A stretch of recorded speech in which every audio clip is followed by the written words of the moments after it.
This one? Yeah. This one.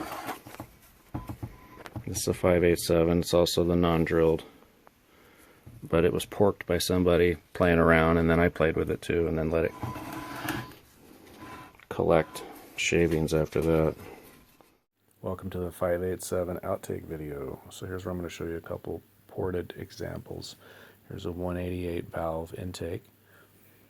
Notice the bowl shape. It comes over the short turn. Got that tip there, see? Here's a 202 version. Doesn't have that dip because I had to get area for that valve. That's just what you do. It's inherent to the casting because of that. This one here I pushed over a little further and hit water, so I want to show you that. There's water here at the top of the turn. It goes about halfway to the middle of the turn, but it's right by the head bolt kind of. Some castings are thicker than others. If an engine ran on water, the inside of the head, the block's going to be eroded away. It's just going to be, you're going to have less material. More than likely you could hit a pock mark, an internal pock mark in the casting and end up like this. I might saw this one to see what the inside looks like. Maybe it's core shift. You can end up that way too. You just never know. That port flows 260s, has great 100 through 400 lift as well.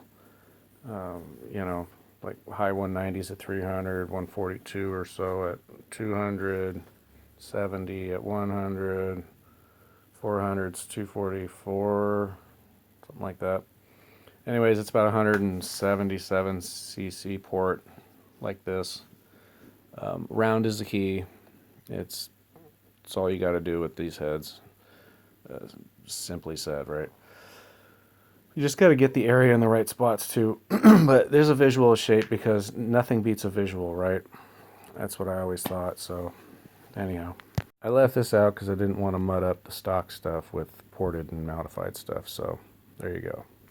And I'm just posting this for those of you out there like myself who like to look at stuff like this. Yeah, or need a visual for shape. If you're working on heads at home, I hope this helps you out. Maybe you have that visual you needed. See you next time, and thanks for watching.